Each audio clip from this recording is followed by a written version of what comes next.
Good afternoon, everybody. We haven't moved at all. We haven't moved at all. I want to make a move kind of like this. I don't know the top, but I want to see a top somewhere around here. But I'm thinking it's around 8,000. To me, this is the easiest move to play. So there's obviously a high time frame. This is not like it's not like this is tomorrow's move. It's not even like this is this week's move. It's the general structure of a want to see happening. Want to see a breakout? You know where the flag is. It's the same flag as we've had for a very long time. It's this tan box, the initial push of the flag. Then I want to see a back test down to about 7,400 at least. Okay. So I'm going to delete this off my chart because it's speculation, but I have it as a roadmap. So reference the roadmap. Let's zoom in. None of this matters unless we can reclaim. So we feed the high time frame with the low time frame. We need to get above here. You can see that we poked in there this morning, but it just wasn't good enough. So if we can get up in there, get up all in there, we can we can start this move, and then we'll take it one move at a time. So on the low time frame, if we can reclaim here, I would like to test the top of the flag, and if we can break out the top of the flag, I'd like to test here and here. So on and so forth. Oh, there it is. That'll change things. It was not letting me put multiple tags in a row. That's annoying. Okay, so that brings us to the bear case. What do we have to do for a bear case? Well, we just have to lose the lows. These lows right here specifically. Same ones that we had to lose last week. So if we lose those lows, it means we failed our relief bounce, and we're very likely to come down here directly. Okay, 7,400 area. Then we will look for a relief bounce. To me, this kind of thing, I'm rooting for it because it's super straightforward to play. It's straightforward. If we break out of the flag, the back test is the level that we left behind. I would love this because if we leave it behind, then I know where we're going on the next correction, right? So will it give it to us? I don't know. But what I can tell you guys is what you don't want to do is overvalue this little piece of price action. We don't know what any of this is going to resolve as, guys. It's just chopping around and being annoying. Okay, so don't assume that this is price action. It's not price action. The morning wasn't bullish and this isn't bearish. It's just chopping around in the zone. And the price action is if we crack the lows or if we retake the highs. Okay, everything else in between is just slop. That's the general structure of what I want to do. Looks like Bitcoin is still flagging. I don't know. I have the same target as before. Like I said, I'm going to take some profit off in the low 70s. We're above my buy-in, so that's always happy. Riot's going cool. I think that the buy was good. The buy's at the 18 level or what 19 doesn't really matter. 1880 I think it was, right? Mara, wow, wasn't even looking. It looks like we're having a good day on Mara. I'm not excited when I have a 10% up day, just like I'm not excited when we have a 10% down day. It doesn't matter. We're just chopping around the buy-in level, guys. So I don't know. If you attach emotion to this, you don't want to get excited every green day and deflated every red day. We're just chopping around the buy-in. Okay. So if we can push above here, I'll know we're on trend. Right about 14. Make a new high. And that'll be a time to add or if AMD hits. And I kind of told you about that over the weekend where, or last Friday where I want to see AMD hit first. Let's see what some of the other things are doing. Looks like MSTR is just dropping. Nothing new. I want to see AMD back test right here.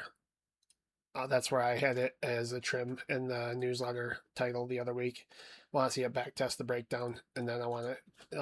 I'm hoping that back test of that breakdown right here, kind of like this, will get us out of this position from about, where was the entry? I don't know, somewhere around 510, 515. We're going to take it to like 550, so it's going to be like a 7-8%, 7-8% win is what I'm thinking. So nothing super exciting, but honestly, pretty cool because we're just chipping up, right? Things don't always have to be dramatic. Looks like coin's just responding to Bitcoin. I have the same target as before, but I am officially above my buy-in. So yay. When is my buy-in? Well, I'm glad you asked. It was all the way back here. So wrote it up, wrote it down, wrote it back to the middle, wrote it down, wrote it up, wrote it down, wrote it back to the middle. I'm going to sell it around 800. I already know this, Like I don't wake up and look at if it's green or red. I just know where the swing lows, and I know where the back test is. If our swing low holds, I know that the back test is coming. Simple as. Upstart, just a big chop range. I don't know. It's fine. Like it's fine, guys. Meta, it's fine. SpaceX, oh, we're still going down here. Okay. I'm gonna hold this for a little bit longer because I think the entry was decent, but the entry was up here at this last consolidation. I wanted to get in at the retest here. I'm almost positive. So I had this as like my chart where I wanted to see it bounce when we tested lows. Clearly, I was wrong about that. But what I'm going to try to do here, guys, is I'm going to sell the relief bounce, and I'm going to try to take it to the upper 160s. So the goal will be to take 130 to 160, and then I'll see if I can set some sort of higher low, and then I'll re-enter this play if we can get kind of like a W shape, and if we can't, I'll just get out of there. I got in this for a cheeky play. I don't like Elon Musk. I think he's a turd. I definitely don't want to be invested in this for like fundamental reasons or because I think SpaceX is so cool. I just wanted to play the relief bounce, and we haven't started yet. So losing money with Elon Musk being the guy behind it is extra annoying. Same thing with like Palantir when we were in drawdown. But Palantir is the same thing. Take profit, same places before. NVIDIA, Wolf, I think Wolf's going to come down a little bit more. I think I'm going to re-enter Wolf somewhere around 15. Wolf was a good play. I don't know if some people are new, some people are not, but the history of Wolf is from about a year and a half, 2 years ago. There's a $3 entry with $30 target, right? And lo and behold, where did we go? $30. Now we're looking for the higher low. So everything's the same, right? We hit a target, we find the higher low. If that higher low looks productive, we get back in. I did not play Wolf all the way up, by the way, but there is the target and the entry in the channel if you wanted to be so industrious to seek it out. New did not hit my target before I started consolidating, but I am going to get out of new somewhere around 245. It looks like I should have took profit at 240, but it's okay. I'm just going to hold till 245 anyway. The entry on this was good. The entry was right here, so we're in profit. But yeah, I wish it wasn't that ugly. I think Oxy's going higher. I think the long was good. Just like I said a little while ago, I think the long was good from 48. I think it's still good at 55, but I'm not playing the long. I'm looking to short oil, so I'm looking for this thing to kind of like cruise on up here and then look for a short around 62. This is the same short I've been looking for months, but I just never took it because the position was never good. We just kept like chopping around the middle, and who wants to be long or short during moments of indecision, right? Who wants that? Yeah, that's about it for now, guys.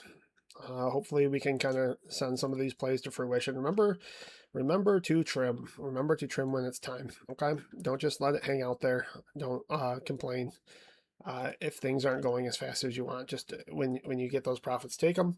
Remember, trims aren't permanent. You can always re-add back to a trimmed position once the higher low is found and you reclaim. That's one of the benefits of not having leverage is you can get in and get out, and as long as you haven't held them for over a year, you have nothing to worry about, right? So I don't really mess around with my high time frame shares, but I constantly trade in and out things like Riot on low time frame. That's about it, guys. Take care.